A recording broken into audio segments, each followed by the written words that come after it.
We could cross that bridge when we get to it, but I'll most likely burn it first. Gabbie Hanna. I'm going to start off this video by giving some of my thoughts on Gabbie Hanna's video, The People I Have Hurt. I am white, so I can't accept this apology. It's an apology to the Black community for her racially charged content. This is an apology that deserves its own place in time. I really worry that the fact that she put it in this revenge tour moment, it will get lost. And it's an apology that does not deserve to be lost. It's an apology that deserves its own time and moment and reverence. It should never have any chance to be missed or overlooked. So now that we've talked about that, I want to discuss my nightmare. Escape the nightmare. It's a complete nothing burger. And there is no reason for this episode to be made. Because Gabbie puts her foot in her mouth and is so hypocritical that it hurts me. She starts off this video talking about how she was going to do a video about how poverty affects your physical health. But she couldn't because those mean old drama channels canceled her over brushes. I don't think that's an excuse not to talk about heavy subjects.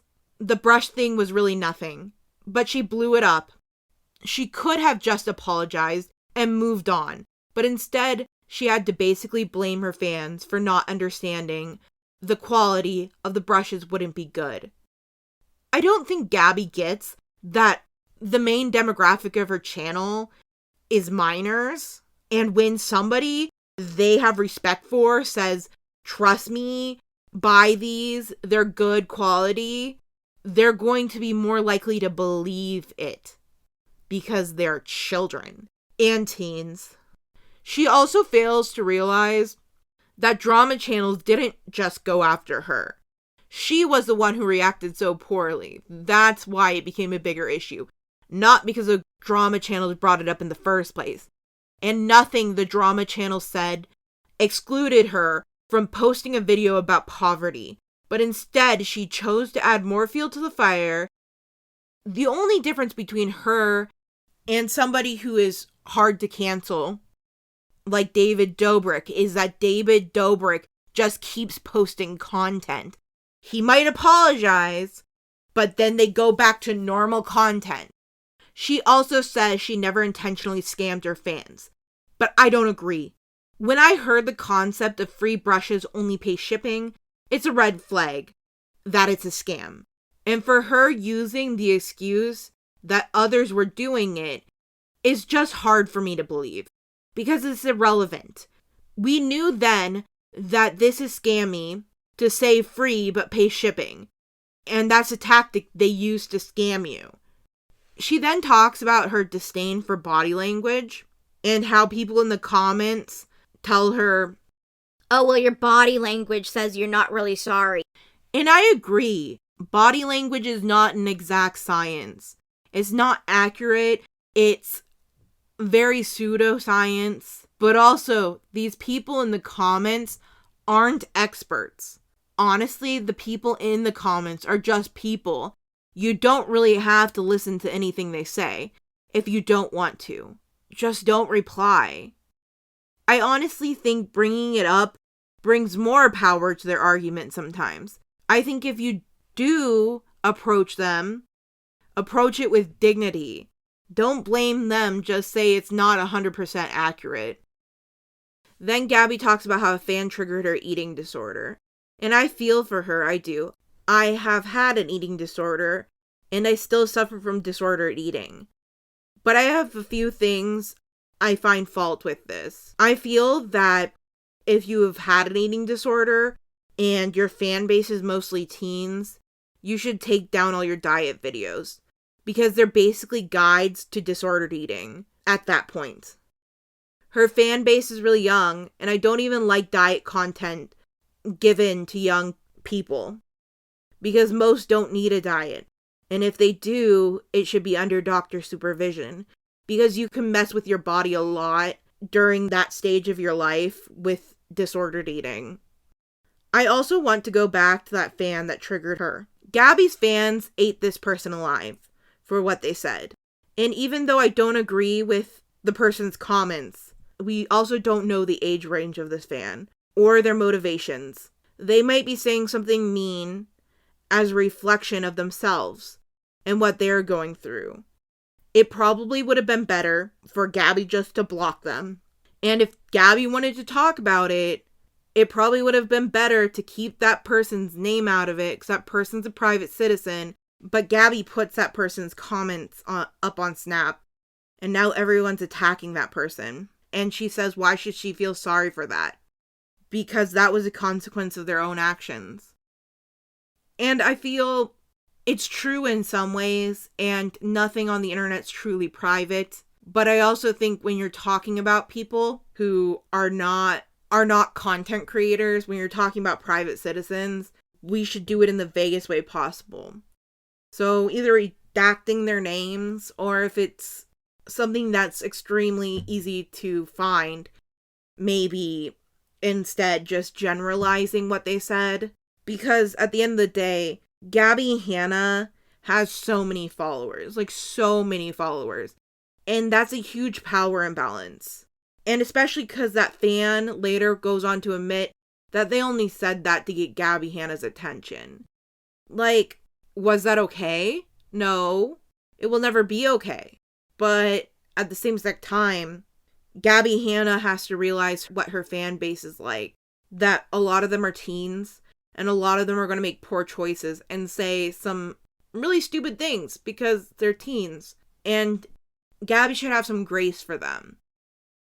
And I think it would be best for Gabbie to get somebody to read every single one of her comments and also to read posts before she posts them. Because she obviously cannot think critically beyond her emotional response. And I get it. It's extremely hard. But Gabbie Hanna needs to figure out how to do it because she's responsible for the fact that her fan base are mostly teens. She then talks about how private life should be private and business should be business. And that's how she's always lived her life. And I strongly disagree with this because she's a storytime YouTuber. She's put her personal life in stories to profit off of. She's never kept them separate. If she was trying to keep them separate, she could have been a historical fact YouTuber, a toy channel, or anything like that, where you don't have to share anything about yourself or your private life. She also talks about when she apologizes, she never gets one back, but I don't see the issue with this. Oftentimes, it's up to the discretion of the person you apologize to, and if they still want to be your friend. You see, even if they said some messed up things, if you messed up first, they can accept your apology and still choose not to be your friend. Hence, they don't need to apologize back for their actions, because your actions damaged the relationship so much that they felt the need to say those things and they no longer want to be your friend. She then goes on to talk about how Joey and Daniel aren't really her friends because they talk behind her back. And I don't like this. Gabbie literally has talked behind people's backs for a living with her story times.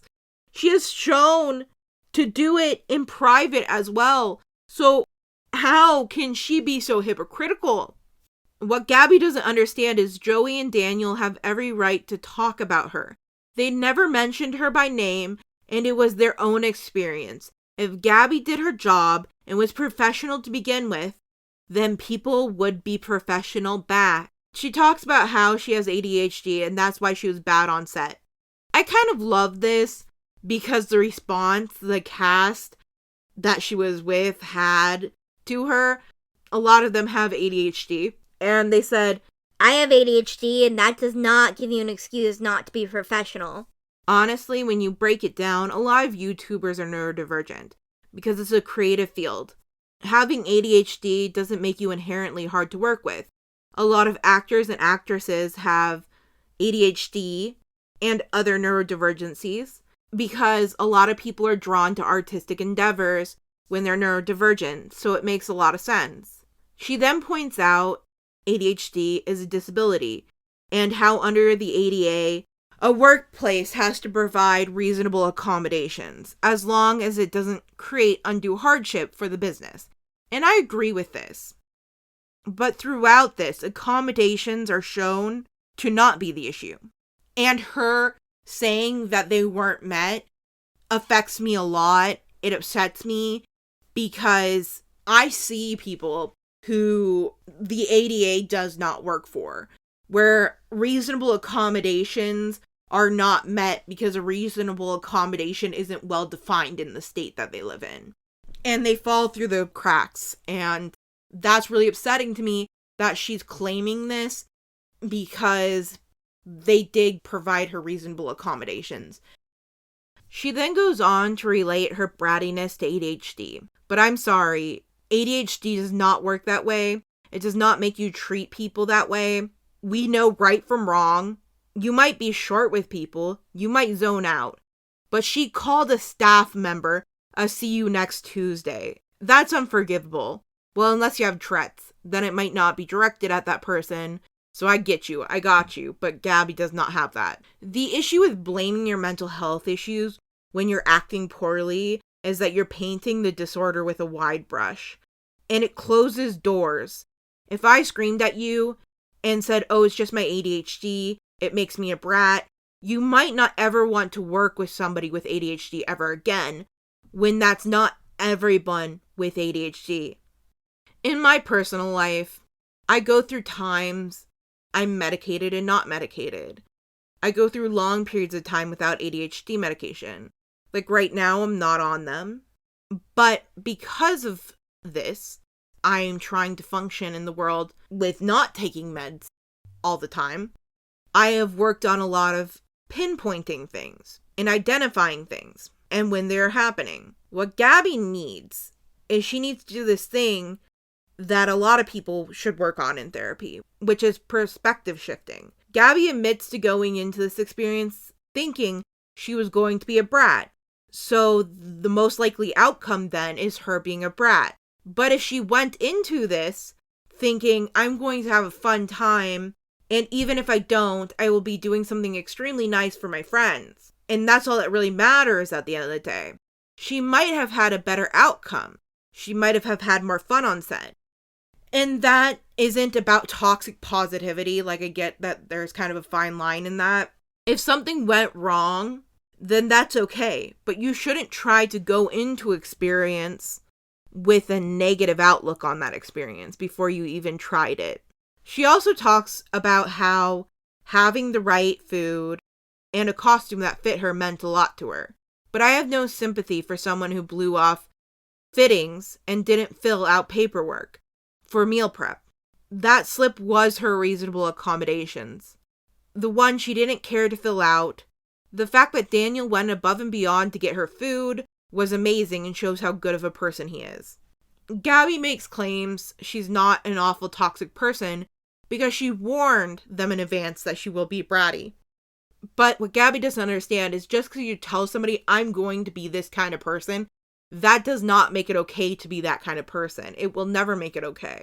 Gabbie then also brings up Trisha, because Trisha commented on the situation with Joey on their podcast.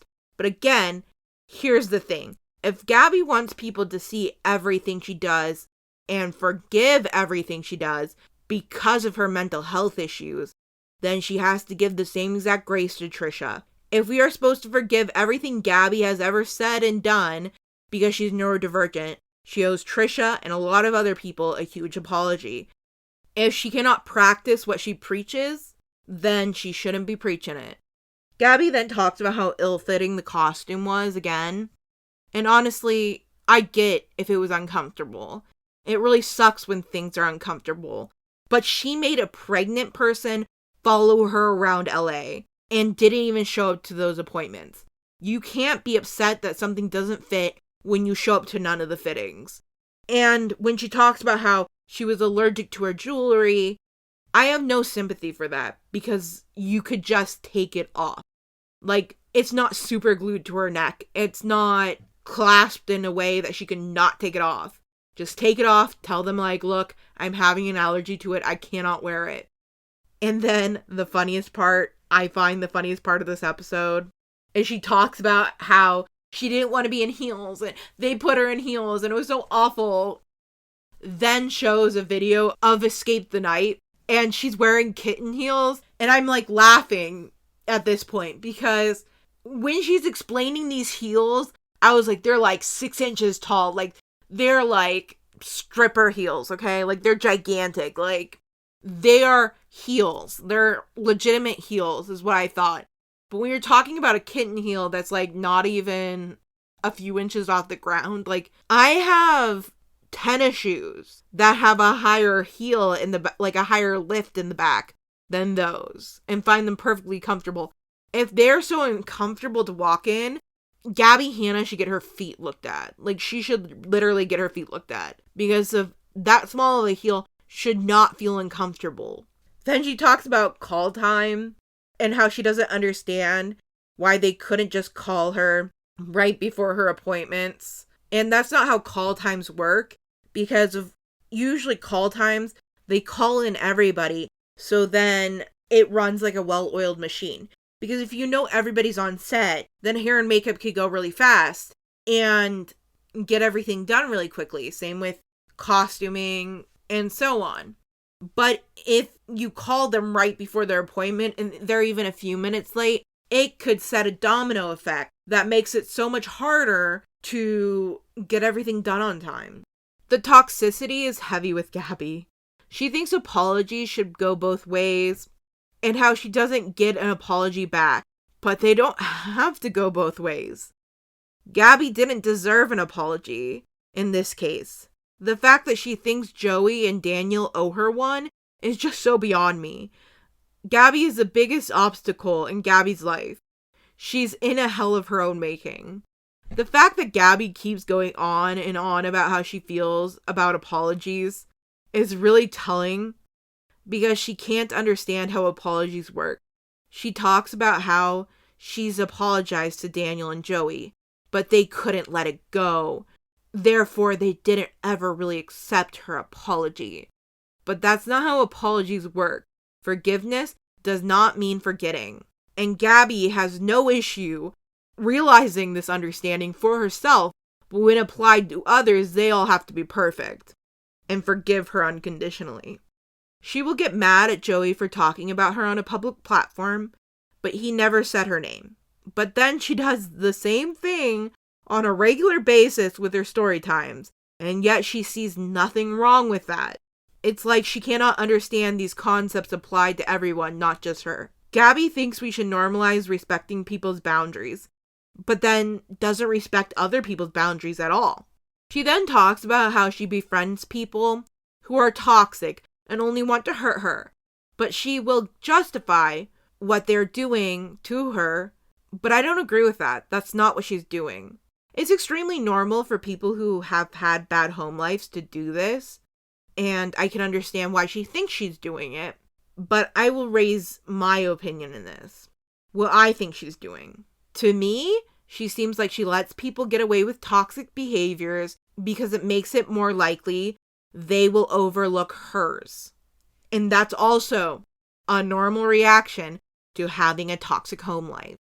She says she's really empathetic, but nowhere have I seen that from Gabbie. She's gone after fans, friends, critics. It doesn't matter who. And I'm not saying you can't get mad as an empathetic person. We are all multifaceted people.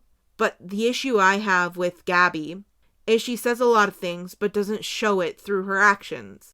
I just feel like is Shane Dawson, I'm an empath, but does nothing to show he's one. If anything, shows the exact opposite. In reality, I feel really bad for Gabbie because she obviously is not doing the best mentally.